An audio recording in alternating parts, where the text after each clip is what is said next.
Ini dalam rangka apa ini? Ya, dalam rangka SBY melakukan audiensi dengan Kepala BP2MI terkait akan membahas tentang permasalahan buruh migran.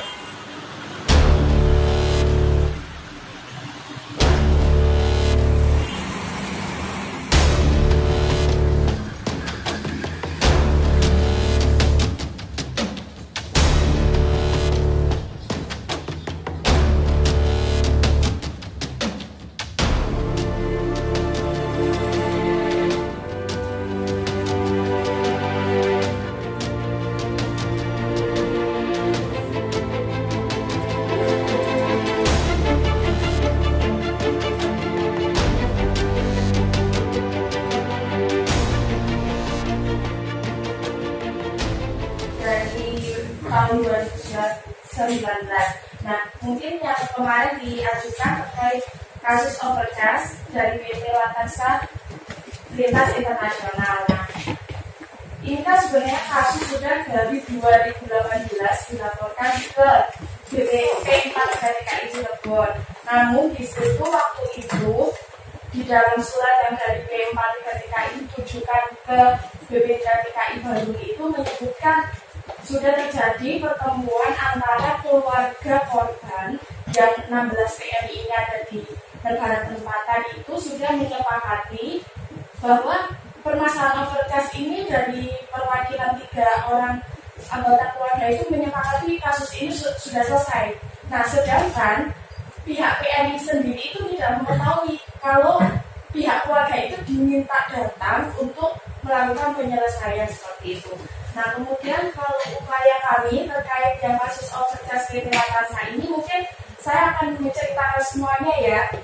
Nah, kita itu melaporkan kasus ini yang ke BP2MI-nya itu pada tanggal 15 Februari. Nah, kemudian kita mendapatkan nomor adu. Kemudian pada tanggal 17 Mei 2019 itu kawan kami dari DPC Indramayu itu melakukan upaya nih menyurati PT Latansa untuk meminta pengembalian biaya. Nah, dari situ di tanggal 11 Juni 2019 itu PT Latansa mengirimkan surat balasan untuk kawan-kawan DPC.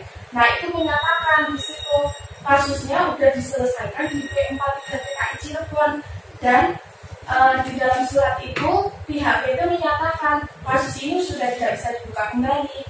Nah, kemudian di tanggal 30 Agustus 2019 kita mengajukan kasus ke BP2MI. Nah, kemudian di tanggal 18 September 2019 ini pihak BP2MI mengirimkan surat terkait informasi penanganan pengaduan itu nomornya B3166-PL-PP 2019. Nah, ini isinya itu terkait surat verifikasi surat kuasa. Nah, waktu itu memang ada sedikit kesalahan terkait dokumen kita terkait surat kuasa. Ada 2 PMI yang surat kuasanya belum. Nah, kemudian kita udah waktu itu 2 hari setelah kita kirim surat, kita udah mengirimkan dari terkait surat kuasa yang diminta dan dokumen-dokumen yang dibutuhkan.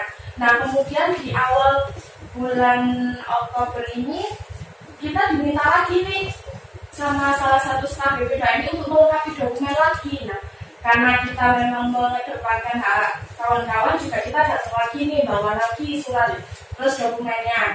Nah, di tanggal 28 Oktober 2019 ini BP2MI kembali lagi mengirim surat ke kami itu meminta kelengkapan dokumen. Suratnya itu nomor B3711-PL-PP ini 2019. Nah, kemudian karena BP2MI kan meminta lagi nih, karena ya kembali lagi kita istilahnya toleransi nih, kita kirim lagi. Tapi kita nggak datang ke BP2MI, waktu itu kita masuk kirim email di tanggal 11 September 2019 itu saya langsung ngirim email terkait bukti pendukung dari PMI tersebut. Nah, kemudian di tanggal 16 Desember 2019 itu BP2MI kembali lagi mengirim surat ke kami, itu nomor suratnya B42117. Nah, di situ di surat tersebut itu tertulis atas nama PMI misalnya Tuti Yestiani Siti itu menyatakan telah berkoordinasi dengan BP4 TKI Cirebon, dan yang waktu tadi saya katakan kasusnya sudah diselesaikan di BP4 TKI. Nah, di surat tersebut BPDMI menjelaskan hal tersebut. Nah, kemudian di tanggal 31 Desember itu, karena kami sudah kirimkan surat dari BPDMI ke CPMI, nah dari CPMI sendiri kan sudah ngomong ke kita nih, Mbak, kan kita nggak tahu kalau keluarga kita dipanggil, kemudian keluarga kita pun aku telepon nggak ngerti permasalahan yang aku alami, jadi waktu dipanggil P4 TKI ya iya aja, kemudian tanda tangan di surat pernyataan. Nah, kemudian di bulan Januari awal itu kami datang lagi ke BP2MI untuk menyerahkan surat pernyataan ke ketiga PMI tersebut. Kemudian di tanggal 24 Februari 2020 BP2MI mengirimkan surat kembali nih ke kita dengan nomor B191. Nah, kemudian di surat tersebut menginstruksikan akan terjadinya klarifikasi pihak PT.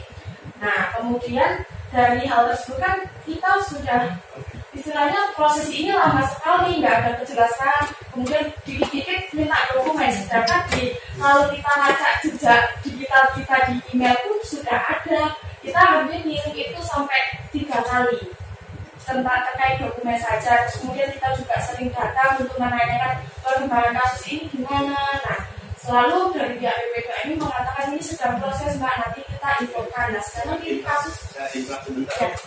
Pak BP2MI siapa? Yang baru menjawab sedang berproses kali ini. Nah, kalau yang dari sebut aja namanya.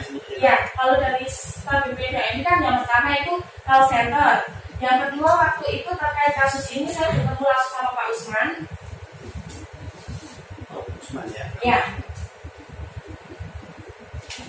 Nah, kemudian karena kasus ini memang lanjut sudah bertahun-tahun, nah maka dari itu kami dan dengan BPC Indrama ini menginisiasi nih, ayo kita minta audiensi untuk minta kejelasan kasus kawan-kawan ini. Nah, kemudian setelah surat kami kirim di tanggal 16 Juli 2020 itu BP3 TKI Jawa Barat itu nelpon saya. Ya, Bandung. Itu nelpon saya ngomong gini, Mbak Salsa minta lagi dong dokumennya dari apa yang dikirimkan waktu itu terkait PT Latarsa. Soalnya Pak Adit namanya. Pak Adit kenapa? Ini saya juga ada nomor. Iya. Nah, di situ beliau ngomong gini ke saya. Loh, saya kan jawab, loh kok masih mau minta dokumen lagi, sedangkan di jejak digital saya itu masih ada, kita udah ngirim dokumen.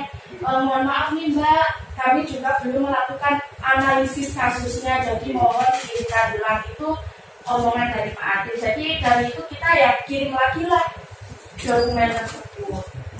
Nah, kalau untuk terkait kasus PT Latarsa sih seperti itu upaya-upaya yang sudah kita lakukan di BPDMI. Mohon izin pakai untuk bulan. Baik, sangat baik sekali. Tapi persoalannya adalah 1 tahun terakhir ini kemudian ada persoalan-persoalan soal miskomunikasi, soal menular. Nah, ini yang ingin kami sampaikan ke Bapak Ibu, apakah yang masa-masa transisi ini harus seperti apa? Karena kami sebetulnya kalau mau jujur membuka semua, ada beberapa surat yang secara teknis pun kalau mau dibuka ini juga sangat memprihatinkan, ya. Surat kemudian tahun misalkan tahun 2000, suratnya tahun 2019 itu surat.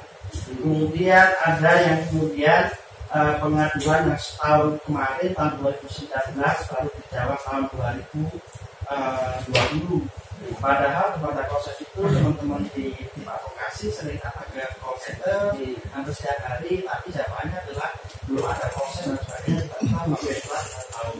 Ini yang kami katakan, kami ingin katakan ke Bapak Ibu adalah apakah memang ada masa-masa transisi yang kemudian menyebabkan itu semua? Karena praktek baik penanganan overcharge sudah kami lakukan dengan BPDMI dan korbannya adalah ratusan dengan baik.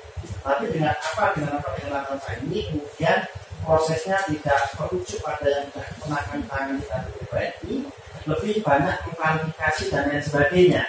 dokumen-dokumen sudah siap, kemudian dan dampaknya sebetulnya pada kawan-kawan DPC selalu ditekan oleh kawan-kawan di Taiwan segala macam. Kami juga mengatakan bahwa mandatnya di PP2MI kan yang mengatakan jujur itu. Pertanyaan kedua adalah soal update keseluruhan Pak. Sebetulnya kalau kami katakan jujur itu ada ratusan kasus yang kita kami adukan ke PP2MI dalam 1 tahun terakhir itu terkesan mandek stagnan, tidak seperti tahun-tahun sebelumnya. Kalau tahun-tahun sebelumnya kita selalu dapat update baik via surat, kemudian bahkan kami dapat update dari call center itu terupdate dengan baik. Tapi tahun-tahun ini adalah ternyata dengan update yang disampaikan lisan di call center dengan update yang disampaikan tertulis seringkali kemudian tidak sinkron. Dan ini mungkin nanti bisa dibenahi dengan baik sebagai alternatif. Pak Gopan, lanjut Pak Gopan. Kemudian orang-orang call center panggil seperti itu.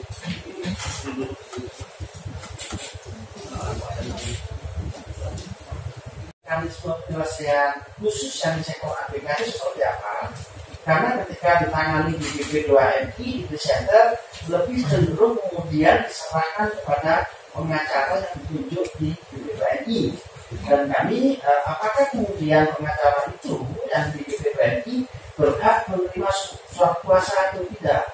Karena temuannya adalah bisa kami katakan dengan jujur, ada beberapa korban yang dikuasakan kepada kami itu ditelepon kemudian disuruh mencabut surat kuasanya dan dikuasakan kepada pengacara yang ada di PP2MI. Pertanyaan kami, pengacara yang di sini fungsinya seperti apa? Apakah pemerintah juga bisa menerima surat kuasa khususnya di PP2MI? Sebenarnya kalau memang dibolehkan nanti jelas dia tidak seolah kesannya menjadi personality kan kelembagaan di PP2MI. Ini bukan berarti kami ingin menyatakan kesalahan dari personality, tapi kami ingin menyampaikan fakta-fakta ini di sini dan itu banyak sekali Pak sebetulnya. Banyak sekali yang kemudian memang dikumpulkan, bahkan kemudian pengacara itu berhak memanggil perusahaan datang ke sini ditemukan dengan korban ditampingi dengan SPNI yang prosesnya bukan proses mediasi. Nah kalau memang ada perusahaan di sini kenapa nggak langsung dimediasi saja yang secara formal di Panggilan dalam rangka apa tadi kalau bukan mediasi? Dia bilang adalah kami minta penjelasan dia mediasi yang informal. Kami nggak paham apa yang dimaksud mediasi informal. Dan ketika itu kami minta kalau memang mediasi informal apakah berita acaranya yang ada di PP2MI. Dan inilah kenapa kami datang ke PP2MI ingin menyampaikan secara keseluruhan yang dulu sudah sangat bagus sekali. Bahkan setiap hari kami mendapatkan surat apa itu perkembangan kasus dan bisa kami teruskan kepada keluarganya. Tapi kami katakan lagi di tahun terakhir ini 2019-2020 ini stagnan dan cenderung informasinya berbeda-beda lewat proyek dengan surat yang kami dapatkan. Kami juga membawa dokumen-dokumennya dengan terima kasih. Ada lagi yang mau disampaikan? Bisa komentar semuanya. Follow up sendiri ke kalset konsultan kasus itu. Nah, waktu itu atas nama Nina memang hampir setiap hari menanyakan kasusnya karena memang sudah hampir 2 tahun juga kasus ini terkait titik harapan. Nah, ketika si JPMI atas nama Nini itu menelpon call center, waktu itu justru malah yang didapatkan dimarahin oleh tim call center dengan mengatakan seperti ini. Ya salahnya sendiri Mbak, dulu aku mediasi kenapa nota kesepakatannya tidak pakai materai. Nah itu jawabannya. Kemudian si JPMI dari hal itu kan selalu Mbak saya tertekan kok malah saya di intimidasi seperti ini. Yang menerima itu enggak? Setiap call center akan menerima. Nah kalau untuk nama memang belum mungkin bisa dilacak atas nama ini kan sering sekali dulu telepon. Nah juga kemudian kan karena saya mengenalkan si korban, nah saya telepon di call centernya itu. Jawabannya nggak seperti itu. Dia nggak salah, kita sedang beda. Kalau dari kami yang telepon jawabannya berbeda. Kalau dari JPM yang telepon seperti itu. Dan juga seperti ini kalau nota kesepakatan. Jadi kan saya bertanya-tanya untuk mediasi selanjutnya gimana nih kalau pakai materai aja, karena pengalaman kita nih pernah disalahkan nggak pakai materai. Nah kemudian saya konsultasi sama si pengacara BPK ini, nggak perlu nggak salah pakai materai itu, nggak perlu kalau hanya untuk nota kesepakatan.